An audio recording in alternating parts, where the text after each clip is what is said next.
स्वागत, आप देख रहे हैं आपका फेवरेट शो कहानी कुर्सी की। मैं हूं सौरभ शर्मा, आपके साथ मेहमान हमारे साथ बने हुए हैं सुधांशु मित्तल जी आज हमारे सेट पर हैं। स्वागत सुधांशु जी एक बार फिर आपका। समीर जी हमारे साथ हैं, स्वागत समीर जी। हर्षवर्धन जी का स्वागत है। प्रोफेसर रागी साहब का स्वागत है। आपने सुना 1 घंटा हमने उस बयान पर चर्चा की जिस पर देश में बवाल मचा हुआ है। कह रहे हैं कि हेट स्पीच दे रहे हैं प्रधानमंत्री, विपक्ष ये कह रहा है। मल्लिकार्जुन खड़गे ने कहा कि इनको हमारा मैनिफेस्टो समझ में नहीं आया, प्रधानमंत्री से मिलने का वक्त उन्होंने मांगा है। देखिए ये मुलाकात होती है कि नहीं होती, बड़ा इंटरेस्टिंग रहेगा।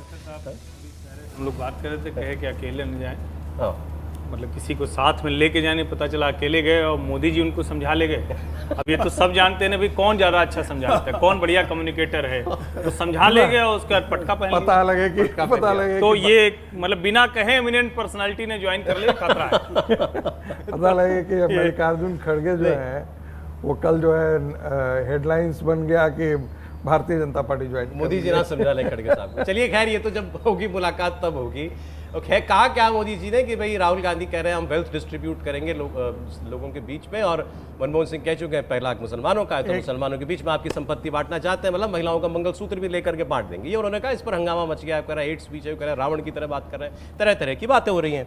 अब मोदी जी ने लेकिन परसों ये कहा था, ये तो मुद्दा आज उठाया ना, कल उठाया तो, लेकिन इससे पहले परसों भी वो ये कह चुके हैं कि आप लोग उत्साह के साथ बाहर निकलिए, गाजे बाजे के साथ निकलिए, टोलियां बना करके निकलिए, जय श्री राम का नारा लगाते हुए निकलिए और वोट परसेंटेज बढ़ाइए। जीतना है तो वोट तो डलवाना पड़ेगा, तो आप लोग वोट जाकर के डालिए। तो ये अपील, ये तो एक नॉर्मल अपील है, कोई भी नेता करता है, विपक्ष के नेता भी करते हैं। आइए सब लोकतंत्र के उत्सव में भागीदार बने, वोट डालें। लेकिन मोदी जी ने विपक्ष से भी कहा भाई आप लोग वोट डलवाओ, आप लोग, आपके बूथ पर कोई, हमें पता चल रहा है बूथ पर बैठने वाले लोग नहीं आपको मिल रहे हैं। पहले तो उम्मीदवार नहीं मिल रहे थे, अब बूथ चलाने वाले लोग नहीं मिल रहे हैं। कोशिश करो, मेहनत करो, लोगों के बीच में जाके उत्साहवर्धक बातें कीजिए, उनसे वोट डलवाइए। अब लेकिन ये चुनाव हम क्यों कह रहे हैं कि किसी का भी किया हो, लेकिन आ तो गया हिंदू मुसलमान के नैरेटिव के ऊपर। ओवैसी जी कह रहे हैं ये 2002 से यही कर रहे हैं मोदी जी को और कुछ करना नहीं आता है। सुनाऊंगा उनका भी बयान आपको। लेकिन योगी आदित्यनाथ क्या बोले? फतेहपुर सीकरी यूपी में प्रचार कर रहे थे और उन्होंने ये कहा जिन लोगों ने राम और कृष्ण को नकार दिया आप उनको नकार दीजिए, उनको एक वोट नहीं पड़ना चाहिए। फिर आगे वो क्या कहते हैं कि ये लोग आज माफिया की कब्र पर जाकर फातिहा पढ़ रहे हैं। किसके लिए कह रहे हैं? मुख्तार अंसारी के लिए। और तो सही है, मुख्तार अंसारी की कब्र पर बहुत सारे नेता गए थे, अखिलेश यादव भी गए थे। और उन्होंने फिर आगे ये भी कहा कि अब इनको 5 साल इतना वक्त दीजिए कि ये खूब फातिहा पढ़ें कब्रों पर जाकर। ये योगी आदित्यनाथ कह रहे हैं। सुनिए जरा योगी आदित्यनाथ किस तरीके से बात ये कह रहे थे।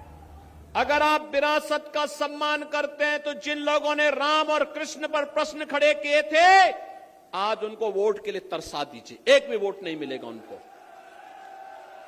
जिन्होंने विकास की योजनाओं के लिए आपको तरसाया था, जिन्होंने गंगा जल के लिए आपको तरसाया था, उनको वोट के लिए तरसा दीजिए। कह दीजिए कि भाई नहीं, जब आपको मौका मिला तब तो आपने कुछ किया नहीं। जब मौका मिला ये माफिया और अपराधी को अपने गले का हार बना करके प्रदेश के व्यापारी और बेटी की सुरक्षा में सेंध लगा रहे थे ये लोग।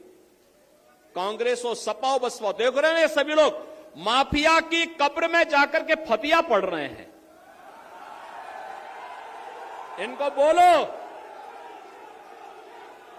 इनको बोल दीजिए ये चुनाव से अच्छा वक्त नहीं। इनको बोलो कि जाओ, वोट तो कमल निशान को जाएगा, तुम लोगों को 5 साल की छुट्टी दे रहे हैं, फतिया पढ़ो खूब। मुख्तार अंसारी की मौत हुई थी यूपी की जेल में, उसके बाद अखिलेश यादव से लेकर बहुत सारे विपक्ष के नेता उनके घर गए थे, उसके घर गए थे, वहाँ जाके परिवार से मुलाकात की थी। भाई उनका भाई जो है समाजवादी पार्टी का उम्मीदवार भी है, तो वो गए थे, उसके घर पर गए थे। वही रेफरेंस ले रहे हैं योगी आदित्यनाथ कि ये माफिया की कब्र पर फातिहा पढ़ने के लिए गए थे। 5 साल खूब इनको वक्त दीजिए, यही करें और खूब फातिहा पढ़ें। अब इसको भी कहा जाएगा कि भाई ये भी हिंदू मुसलमान का नैरेटिव लाए? नहीं, ये अपराधीकरण जो है उसका परिपेक्ष है। यूपी के अंदर सापा के राज्य में जो खौफ का माहौल था, आदमी को घर से बाहर निकलने में डर लगता था, क्योंकि थाने में ये था कि हर थाने में एक मुसलमान जरूर होगा। हर थाने में ये इंस्ट्रक्शंस थी कि कोई भी मुसलमान के खिलाफ एफआईआर रजिस्टर नहीं हो सकती, वो जो कहेगा वो माना जाएगा। उसका ये परिपेक्ष है। आप देखिए, एक सभ्य समाज में एक माफिया जिसको 6 तो उम्र कैद हुई हो, और 25 ऐसे जघन्य अपराधों के लिए उसको दंडित करा गया हो, आप उसके यहाँ जाके फाख्तिया पढ़ रहे हैं, आप क्रिमिनलाइजेशन को एंडोर्स कर रहे हैं, आप कह रहे हैं कि वो मार्टर था। ऐसे कैसे चलेगा? योगी जी क्या कह रहे हैं? कह रहे हैं जिन लोगों को माफिया के साथ अपने को आइडेंटिफाई करना है, फातिया पढ़ना है। क्यों पढ़ रहे फातिया ही हैं? तो मैं वही कह रहा crucial word हूँ। फातिया है। हाँ, क्योंकि जिनकी राजनीति में मुसलमान तुष्टीकरण की राजनीति थी, वो क्यों पढ़ रहे हैं वहां डॉग पे? विसल नहीं है हाँ, डॉग विसल किस बात की? मुसलमान की, भाई No, no, हिंदू को because- मुसलमान से डराओ। क्योंकि डराने की जरूरत नहीं है, ये तो ऑलरेडी परिपेक्ष है। 17 में जब वोट पड़ी थी तो इसी बात पे पड़ी थी कि हिंदू डरा हुआ था। ना केवल हिंदू डरा हुआ था, हर व्यक्ति जो यूपी में रहता था डरा हुआ था। वो कह रहे हैं ये क्रिमिनलाइजेशन के साथ खड़ा हो रहा है, और वो भी मुस्लिम क्रिमिनलाइजेशन के साथ। ओवैसी साहब का स्टेटमेंट आया था कि मुख्तार अंसारी की मौत का गम हम सबके दिलों में है। हाँ, सबके दिलों में ऐसी भावनाएं उभर रही हैं कि हाँ, एक बहुत महापुरुष, उसकी मृत्यु हुई। अच्छा, आधे तो कह रहे हैं हत्या करी, अब तो उसको भी मार्टर बनाने की कोशिश हो रही है ना कि कौम के लिए उसकी हत्याएं करी गई। ये सब सर, इसीलिए मैं फिर वही कह रहा हूँ, क्या चुनाव को हिंदू मुसलमान पर ले आया गया है? अब मैं आपको देखिए, बस ये ओवैसी जी का जो रिएक्शन था वो बता रहा हूँ केवल। मोदी ने आज मुसलमानों को घुसपैठिया बुलाया और कहा कि उनके ज्यादा बच्चे होते हैं। 2002 से लेकर अब तक मोदी की बस एक ही गारंटी रही है, भारत के मुसलमानों को गालियां दो, वोट बटोरो। अगर बात मुल्क की संपत्ति की हो रही है तो मोदी सरकार में देश के धन का पहला हक उनके अरबपति दोस्तों का रहा है। आम हिंदुओं को मुसलमानों का डर दिखाया जा रहा है, मगर सच तो यही है कि आपके पैसों से कोई और अमीर हो रहा है। बहुत अच्छा है। अच्छा, इसका विश्लेषण करिए। 2002 से उन्होंने कहा मोदी ये कर रहे हैं, और 2002 से इस देश की जनता मोदी जी पे विश्वास कर रही है। तो इसका मतलब क्या है कि जो मोदी जी कह रहे हैं और जो मोदी जी कर रहे हैं, लोगों को लगता है वो सही कह रहे हैं, कर रहे हैं। मैं ये नहीं कह रहा कि मोदी जी क्या कह रहे हैं। एक मैं देश के बड़े के- प्रसिद्ध मैं- पत्रकार ने मैं- तो ये भी कह दिया था कि देश का जो मिडिल क्लास है, खास तौर पर जो मोदी जी को ज्यादा वोट करता है, वो कम्युनल है। हाँ, ऐसा है। एक बड़ा दौर था जहां पे कि हिंदू को गाली देना या हर एक उस इंसान को जो हिंदू व्यवस्था या जो वैल्यू सिस्टम है इस देश का, भारत का जो वैल्यू सिस्टम है, जो उसके साथ अपने को आइडेंटिफाई करता है, उसको गाली देना एक फैशन बन गया था। अच्छा, हर एक को लगता था कि ये इतना बड़ा वोट बैंक है, सारी सरकारें जो हैं उसी की तरफ तुष्टीकरण में लगी हुई हैं, हमारी आवाज नहीं सुनाई दी जाएगी, इसलिए वो डरा हुआ था, इसलिए वो अपने को अपमानित महसूस करता था। लेकिन पिछले 10 साल में जो मानसिकता में फर्क आया, क्या आया? उसको गर्व होने लगा अपने हिंदुत्व पे। उसे गर्व होने लगा कि मैं भारतीय हूं, ना केवल देश में, विदेश में, हर जगह जाता हूं तो आज मेरे को गौरव और सम्मान से देखा जाता है। इसलिए आज जब ये बातें होती है तो वो विचलित नहीं होता है। उसको लगता है, मतलब लोग बोलते रहते हैं, हमें आगे अपना काम करते रहना अरे ये चाहिए। तो बताइए, आपने वो बात नहीं हुई हमारी कि भाई ये जो वोट कम पड़ा, हाँ। मैंने जोगेंद्र यादव का उदाहरण दिया था, वो तो सेफोलॉजिस्ट भी रहे हैं, प्रोफेसर रहे हैं। उन्होंने कहा भाई जहां बीजेपी के सीटें थी वहां पर गिर गया ज्यादा वोट, विपक्ष की सीटों पे कम वोट गिरा, ये डर है भाजपा का। सौरभ जी, बड़ी मजेदार चीज़ है। वैसे थोड़ी बहुत सोफोलॉजी मैं भी करता हूँ, अच्छा, और मैं योगेंद्र जी की सोफोलॉजी बहुत दिनों से देखता आया हूँ। वो हमेशा गलत होती है, वो अलग बात है, लेकिन जो इन्होंने अपना तर्क दिया बतलाता हूँ आपको। जिस समय वोट ज्यादा पड़ता था तो वो योगेंद्र जी कहते थे, देखिए ये वोट जो है सरकार के खिलाफ गुस्सा है तो लोग बाहर निकल के आए हैं, और ये सरकार को हराने के लिए वोट है।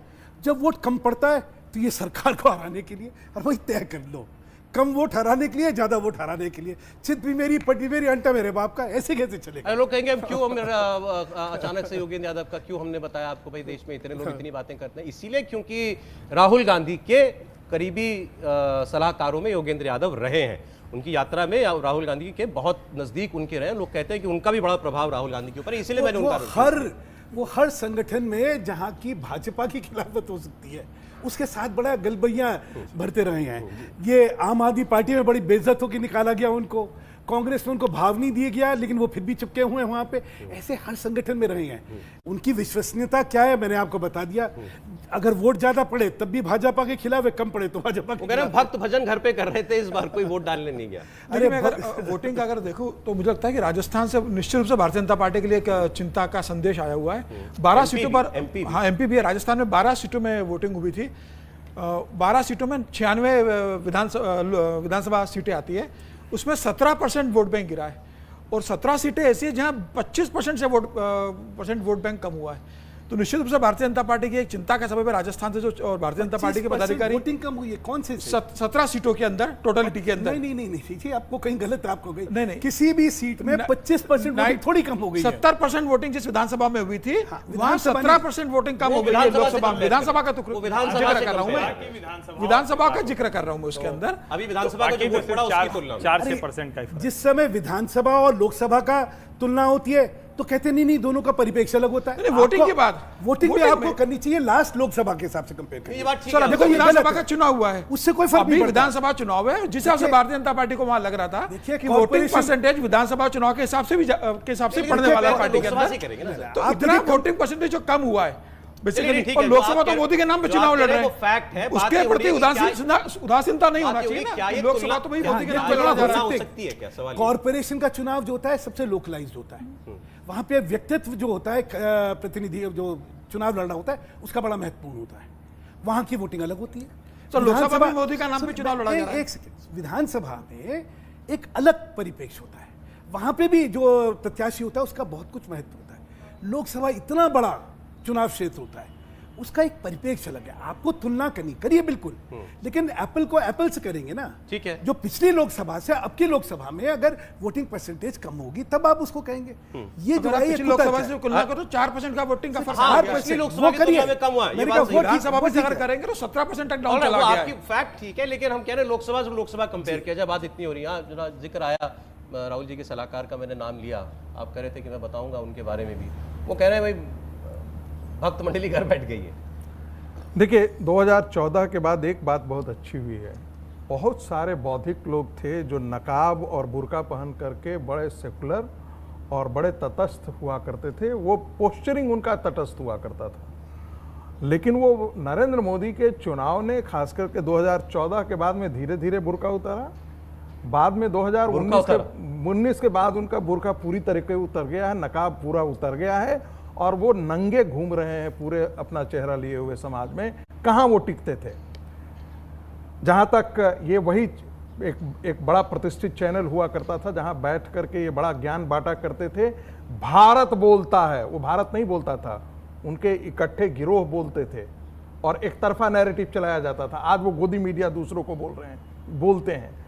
दूसरी बात मैं जिक्र करना चाहता हूँ, देखिए ये लोग ऐसे थे, समाजवादी इनका बैकग्राउंड रहा है और समाजवादी बैकग्राउंड के साथ दिक्कत क्या रहती है कि कहीं उनका बनता नहीं है। और आप देखेंगे पर्सनलाइज नहीं करना चाह रहा पर्सनलाइज नहीं, मैं जो पॉइंट कहा गया है मैं उसकी बात मैं कर रहा उसी हूं पर आ कि रहा हूं। बीजेपी मैं का उसी वोटर पर- नहीं निकल रहा है। देखिए जैसा कि उन्होंने कहा है कि उनको वहां से धकिया करके निकाला गया, समाजवाद जो है आदमी अरविंद केजरीवाल ने उनको धकिया करके बाहर निकाला। नहीं, इसमें थोड़ा दूसरा सा मुझे ऐतराज है। दूसरा एतराज करते रहिएगा, अरविंद मुझे जी अपनी का। पूरी बात बोलने दीजिए। दूसरी बात, ये जो पूरी जो यात्रा, और आप देख रहे हैं जो मैं शुरू से कह रहा हूं कि राहुल गांधी की अपना बौद्धिक स्तर बहुत निम्न है, उनकी अपनी समझ बहुत कम है, क्योंकि भारत के न उपनिषद को पढ़ा है, न वेद को पढ़ा है, न ऋचाओं को उन्होंने पढ़ा है, न भारत की ज्ञान परंपरा से परिचित है। इसलिए जो आपको ये दिख रहा है ना, ये हमारे यहाँ 12वीं पास करके बच्चा जब कॉलेज जाता था ना, तब उसके मन में ऐसा जाता था रिवोल्यूशन, क्रांति। ये जितने क्रांति भूमि है ना, वो सब लौट करके जो है वो कैपिटलिज्म की तरफ आ गए। आज चाइना की हालत देख लीजिए, आज रशिया की हालत देख लीजिए, कहाँ पर आकर के टिका हुआ है। ये उन्हीं गिरोहों के चक्कर में ये फंस करके रीडिस्ट्रीब्यूशन ऑफ वेल्थ की बात करते हैं। इन्हीं गिरोहों के चक्कर में वो कहते हैं कि हम क्रांति लाएंगे। इन्हीं गिरोहों के चक्कर में बहुत सारी चीजें वो ऐसा कर जा रहे हैं, क्योंकि उनकी अपनी समझ में, फिर ये बात हो, और बहुत गंभीरता से कह रहा हूं, व्यक्ति बहुत अच्छे हैं, लेकिन ये आपकी निजी जानकारी है कि व्यक्ति अच्छे हैं? मेरा अपना मानना है, लेकिन उनकी बौद्धिक सोच बहुत ही न्यूनतम है। एक 12th क्लास के बच्चे से ज्यादा उनकी राजनीतिक समझ चलिए, नहीं उनकी है। अपनी समझ यही जितनी कारण हो है, सके, यही लेकिन- नहीं, मैं फिर जिक्र कर रहा हूं, यही कारण है कि इस प्रकार की चीजें वो बोल रहे हैं। किसकी हिम्मत है जो वेल्थ सर्वे करा करके और भारत के माताओं और बहनों से कंगन और ये निकलवा ले? किसी की है हिम्मत? नहीं, देखिए सर, मैं इतना मानता हूं, आप राहुल गांधी को आप बोलिए कि इनको समझ नहीं है, लेकिन मैनिफेस्टो एक बड़ा सीरियस डॉक्यूमेंट होता है। उसके अंदर अगर कोई बात लिख रही है कांग्रेस पार्टी, तो मेरा मानना है कि इसके अंदर बहुत सारे लोगों ने योगदान दिया होगा, केवल राहुल गांधी ने नहीं, सोच समझ कर डाला गया है। हम महिला को 8,000 रुपए, 8,500 रुपया देंगे, हम अप्रेंटिसशिप देंगे बेरोजगारों को, मैं देखिए, युवाओं को देंगे, मैं उस बात और हम ये वेल्थ सर्वे मैं कराएंगे। उस बात पर तो आया ही नहीं हूं।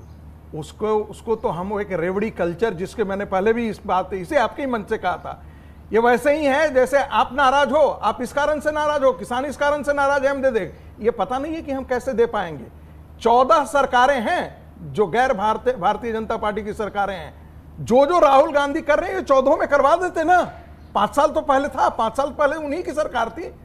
राजस्थान में करवा देते, छत्तीसगढ़ में करा देते, कहां करा दिया? कहीं तो नहीं किया। मध्य प्रदेश में करवा देते, कहीं तो नहीं करवाया। किसानों का कर्ज माफ करवा दे, वो भी तो नहीं करवाया।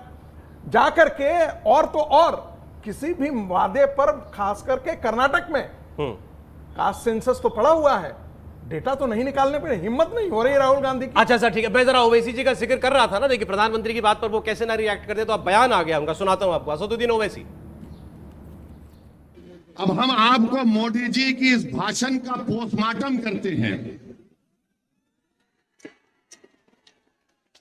उनके भाषण का, उन्होंने जो भाषण दिया उस बारे में आपको जो झूठ उन्होंने बोला उसकी सच्चाई को आपके सामने रखकर, ताकि मोदी जी को भी मालूम हो जाए कि मोदी जी आप लंबी लंबी फेंकते हैं जावीद की तरह, मगर हम आपको सच्चाई बता देते हैं। और सच्चाई ये है मेरे भाई कि भारत में